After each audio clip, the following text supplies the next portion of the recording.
de la métro... Ah oui. Le préfet de la région sollicite l'avis de la métropole sur le projet de schéma régional des carrières d'Occitanie. Le schéma régional des carrières vise à définir les conditions générales d'implantation des carrières, les orientations en matière d'utilisation rationnelle et économe des ressources minérales primaires, les orientations relatives à la logistique, les mesures permettant d'éviter, réduire ou compenser les impacts de l'activité.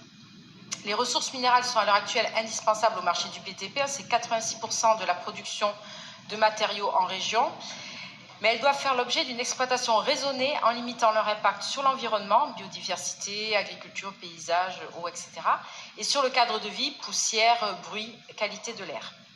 L'Occitanie compte 491 carrières et consomme jusqu'à 40 millions de tonnes de granulats, soit entre 6 et 7 tonnes par an et par habitant, ce qui n'est vraiment pas négligeable. Au sein de la métropole, nous avons 4 communes qui accueillent des carrières, Villeneuve-les-Maguelones, Pignan, Castries, Beaulieu. Le SRC a établi plusieurs scénarios au regard des différents critères: croissance démographique, grands projets, lignes à grande vitesse, routes, etc., évolution des modes de construction. Le scénario retenu intègre les objectifs du plan régional de prévention et de gestion des déchets qui vise à valoriser 80% des déchets inertes en sortie de chantier à partir de 2025. Et préconise quand même l'extension ou la création de carrières pour couvrir les besoins régionaux qui sont estimés à 15 millions de tonnes en 2031. Un petit bémol que nous mettons à cette analyse, c'est que nous trouvons que le recours aux matériaux alternatifs nous semble ne pas avoir été suffisamment développé, en particulier le bois, sachant que l'Occitanie est la deuxième région forestière de France, et l'emploi de la terre crue sur site aussi qui n'a pas été développé dans l'analyse.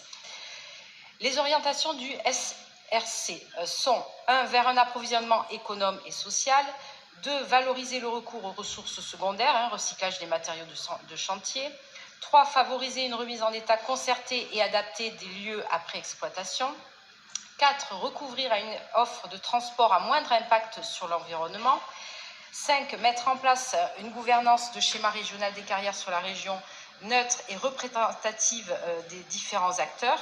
Et dernier point, respecter les enjeux environnementaux du territoire.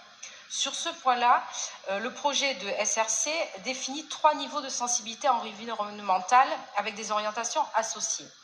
Le niveau 1, qui sont les réserves naturelles nationales de type l'Estagnol, par exemple à Villeneuve-les-Maguelones, interdisent strictement les nouvelles carrières dans ces espaces. Le niveau 2, qui sont des espaces naturels sensibles, réserves de biodiversité, nous avons un principe d'incompatibilité et nécessite pour les porteurs de projets de se rapprocher des gestionnaires des espaces concernés.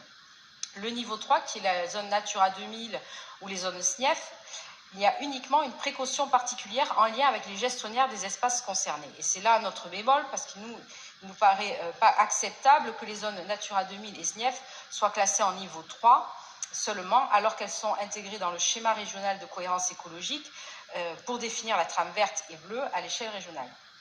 Donc, ce que nous proposons, c'est que l'avis de la métropole donne un avis favorable, mais sous réserve, 1. de la réévaluation du potentiel de ressources secondaires et alternatives, 2. la précision sur des granulats d'intérêt particulier, et 3. que les orientations relatives aux zones à enjeux environnementaux de niveau 2 s'appliquent également aux zones de niveau 3 de type Natura 2000 et SNIEF.